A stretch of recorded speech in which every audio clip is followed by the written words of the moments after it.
Shalom à tous. Aujourd'hui, nous allons parler des rêves. C'est lié, bien sûr, avec la paracha Miketz, où on voit Joseph interpréter les rêves de Pharaon.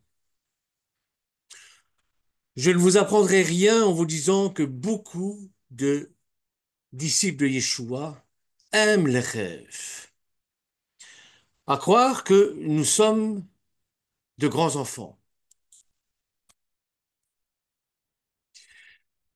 La particularité avec beaucoup d'entre nous, c'est que nous prenons nos rêves pour la parole de Dieu.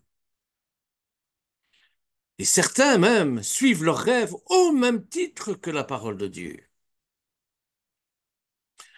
Si nous voulons vraiment comprendre les rêves et les songes, il ne faut pas aller dans le monde pour le comprendre, mais il faut aller dans la parole de Dieu. Les songes peuvent provenir d'une multitude d'activités.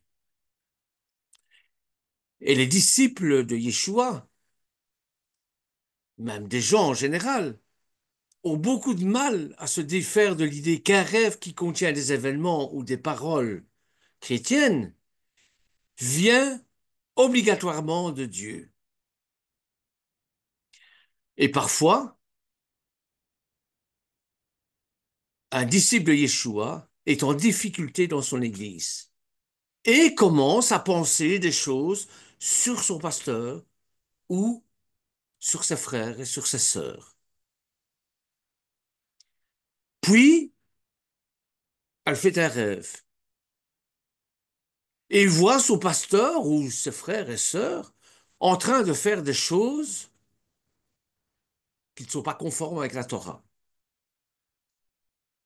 Et cette personne se dit, c'est Dieu qui m'a parlé. Mais j'aimerais vous dire quelque chose d'important. Et si vous ne pouvez retenir que ça, ce serait déjà bien. Ce n'est pas forcément Dieu qui nous parle. Et pour ça, je prends Ecclésiaste chapitre 5, verset 3,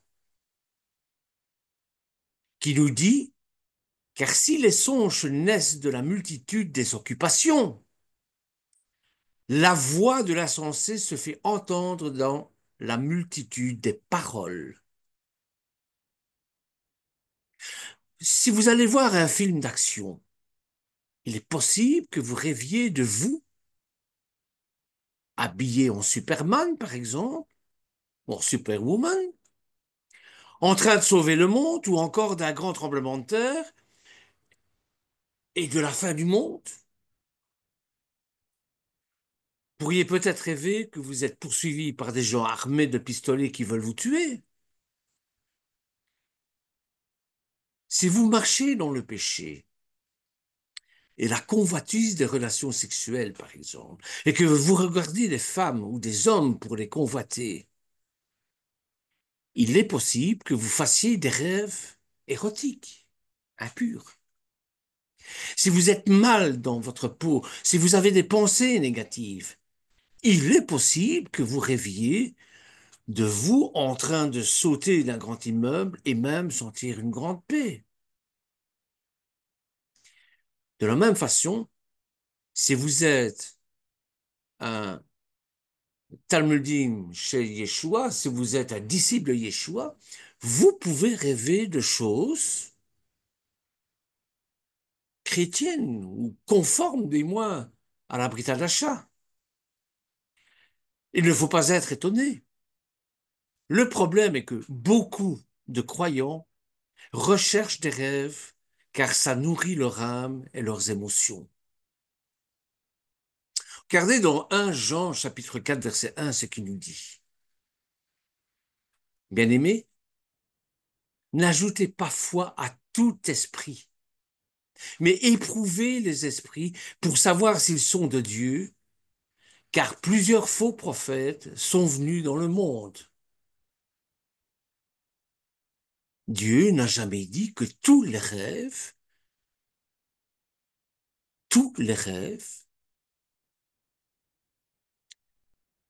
proviendrait de lui forcément.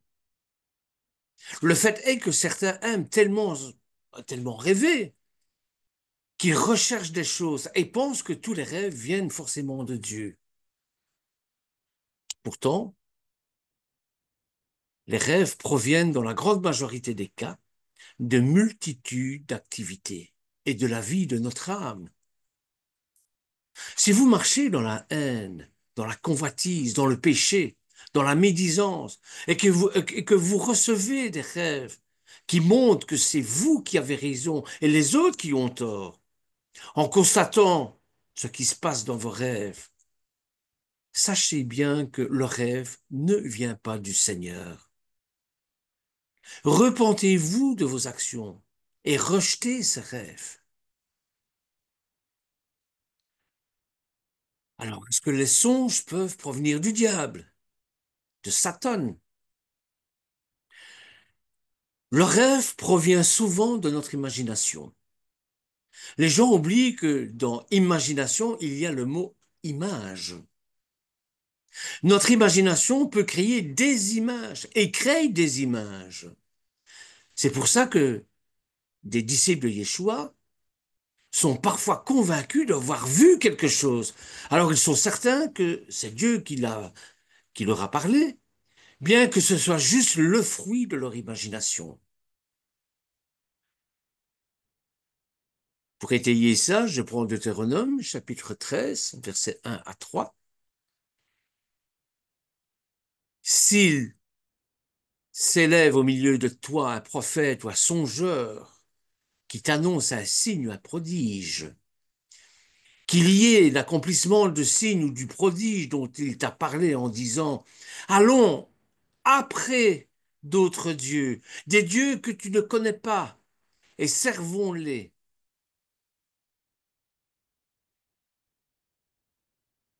Ce prophète, au verset 5, il nous est dit, ce prophète ou ce songeur sera puni de mort, car il a parlé de révolte contre l'Éternel votre Dieu, qui vous a fait sortir du pays d'Égypte et vous a délivré de la maison de servitude.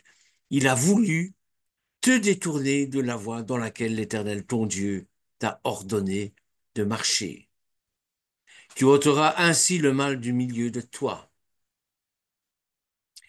L'Éternel était radical au sujet des rêves qui amenaient les gens à s'éloigner de lui. J'ai vraiment un conseil à vous donner.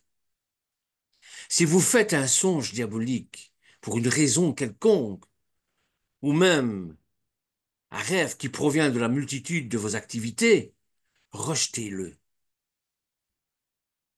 Non seulement rejetez-le, mais ne le déclarez même pas.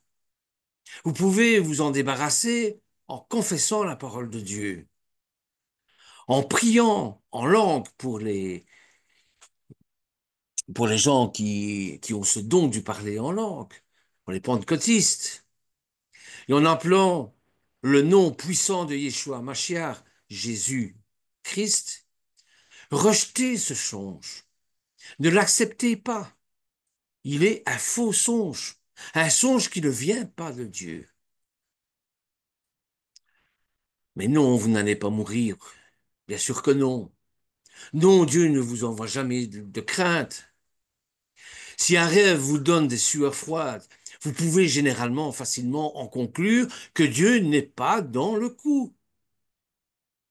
Si des mauvais rêves restent vous hanter dans vos pensées, rejetez-les au nom de Yeshua et commencez à déclarer les rêves de Dieu à votre sujet.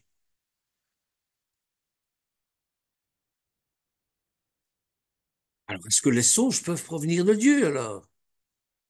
Ben, la Bible déclare au sujet du ministère prophétique dans l'Ancien Testament, dans Nombre au chapitre 12, verset 6, il dit, écoutez bien mes paroles, lorsqu'il y aura parmi vous un prophète, c'est dans une vision que moi, l'Éternel, je me révélerai à lui. C'est dans un songe que je lui parlerai. Je sais que beaucoup se pensent prophètes et ne comprennent pas du tout ce qu'est un véritable prophète. Mais la Bible ne dit pas que nous devons être dirigés par des songes. C'est la parole de Dieu qui nous dirige.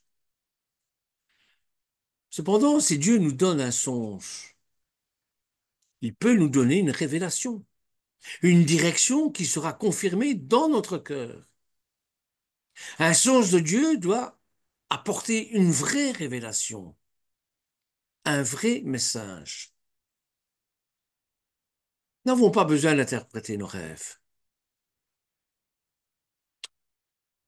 Il existe des livres d'interprétation de rêves, mais c'est de la pure superstition. Et si souvent ce n'est plus ni moins que de l'occultisme déguisé. Si Dieu vous donne un songe, il vous donnera lui-même l'explication. Dans notre paracha Miketz, le pharaon ne pouvait pas comprendre son rêve, car il ne connaissait pas Dieu. Il ne connaissait pas l'Éternel. Nous sommes le temple de celui qui nous dirige dans toutes choses et qui nous révèle toutes choses. N'allez pas voir les diseurs de bonne aventure qui paraissent sanctifiés afin qu'ils interprètent vos songes. Rappelez-vous, Pierre reçut une vision de la part de Dieu dans Actes au chapitre 10, versets 17 à 20. Tandis que Pierre ne savait en lui-même que penser du sens de la vision qu'il avait eue, voici les hommes envoyés par Corneille, s'étant informés de la maison de Simon, se présentèrent à la porte et demandèrent à haute voix si c'était là que logeait Simon surnommé Pierre. C'est l'explication de la nappe descendue du ciel avec les aliments impurs, souvenez-vous. Au début, Pierre ne savait que penser de cette vision. Mais l'Esprit lui dit directement de suivre ces hommes.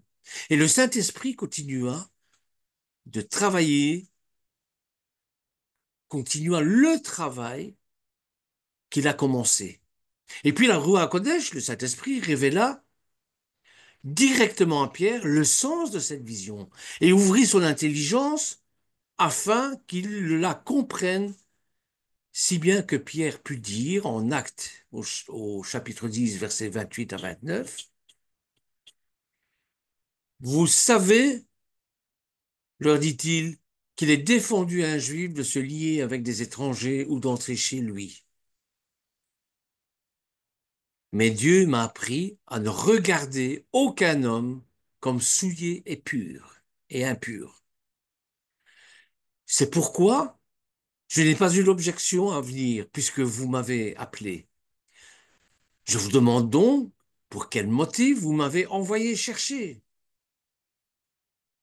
Le Saint-Esprit lui révéla la vision avant qu'il parte avec ses hommes. Et c'est pour ça qu'il les suivit. Arrivé sur place, il dit qu'il n'a pas fait d'objection à venir car Dieu lui a appris qu'il ne fallait regarder aucun homme comme souillé. Si votre songe est de Dieu, Dieu vous révélera ce qu'il en est. Si l'Éternel vous donne un songe, son message sera clair. L'Éternel en voulait aux faux prophètes de raconter des songes provenant de leur propre cœur, de leurs propres pensées. Et l'Éternel a montré que ces songes sont clairs et évidents. Ils sont oui et amen.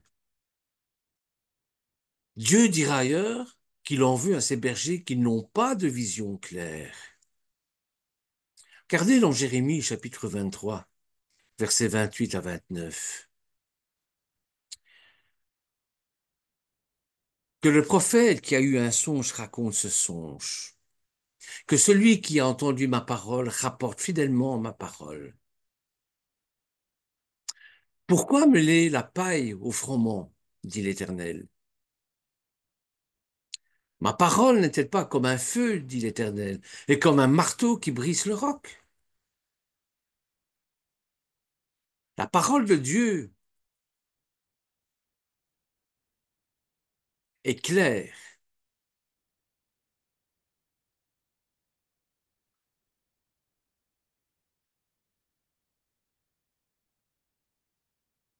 La parole de Dieu est comme un marteau qui brise le roc. C'est une parole puissante. C'est pas un rêve d'enfant. Le message de Dieu est clair. Il est parfois possible que ça prenne du temps pour le comprendre dans toute sa plénitude. L'Éternel pourra vous donner une certaine lumière au départ et vous pourrez le comprendre plus tard. Si l'Éternel vous donne un songe, n'allez pas au-delà du message qu'il vous donne. S'il vous a dit c'est ça, ne lui faites pas dire c'est cela, et puis ceci, et encore ça, et puis encore ceci. Non. Restons fidèles au songe que l'Éternel nous met sur le cœur. N'allez pas chercher des rêves quand vous vivez dans le péché. Avons vu que de toute façon, nous ne devons pas chercher des rêves. L'Éternel a plus de 1000 façons de nous parler. Et s'il veut nous donner un rêve, c'est lui qui le décide. Savez-vous que certains pasteurs, puissamment utilisés par Dieu, n'ont jamais eu de songe? Eh oui, ça peut vous surprendre, car tellement de, de fidèles, tellement de disciples de Yeshua pensent que Dieu leur parle par songe tous les mois ou même toutes les semaines. Regardez dans 1 Samuel, au chapitre 28, versets 6 à 7. Saul, ou Saül, consulta l'Éternel, et l'Éternel ne lui répondit point, ni par des songes, ni par l'Ourim, ni par des prophètes. Et Saul dit à ses serviteurs, cherchez-moi une femme qui évoque les morts, et j'irai la consulter. Les serviteurs lui dirent, voici, à Andorre, il y a une femme qui évoque les morts. Le péché de Saül fut très grave, et il en a eu de grandes conséquences. Si vous marchez aujourd'hui dans le péché, il faut vous repentir. Dieu ne viendra pas vous parler, si ce n'est pour vous dire de faire demi-tour par rapport à votre péché. Mais gloire à Dieu, si vous êtes sincère, si vous désirez réellement vous repentir, en prenant la décision véritable de ne plus recommencer, faire tchouva carrément, Yeshua Mashiach vous pardonnera lui-même et Dieu le Père vous jugera pardonné. Au niveau de rêve, il y a eu des excès aussi forts que dans l'occultisme. Une bonne façon, ce n'est pas la seule bien sûr, hein, de savoir si un rêve vient de Dieu, c'est qu'il restera vivant avec le temps. Il en est de même lorsque Dieu nous parle dans notre cœur, ce rêve reste, je vais dire, éternellement jusqu'à la fin de nos jours. D'ailleurs, c'est la façon que Dieu utilise le plus souvent pour nous parler. Il nous parle dans notre cœur.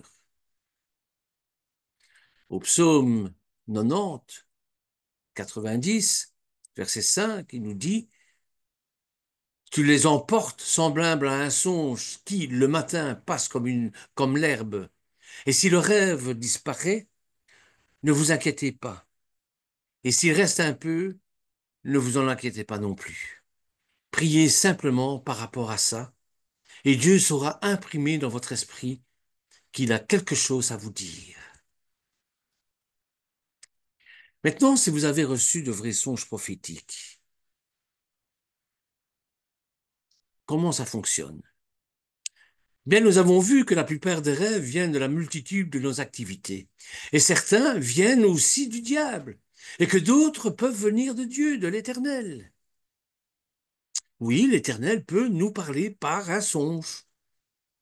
Il ne faut pas croire lorsqu'on lit la Bible que les hommes de Dieu avaient des songes tous les matins. Il faut aussi comprendre que la plupart des songes et des visions ont été donnés dans le cadre du ministère prophétique, un ministère très rare aujourd'hui. Il faut aussi réaliser que nous sommes dans la nouvelle alliance. Nous sommes donc nés de nouveau et que la Roua HaKodesh, l'Esprit Saint, habite en nous pour nous diriger.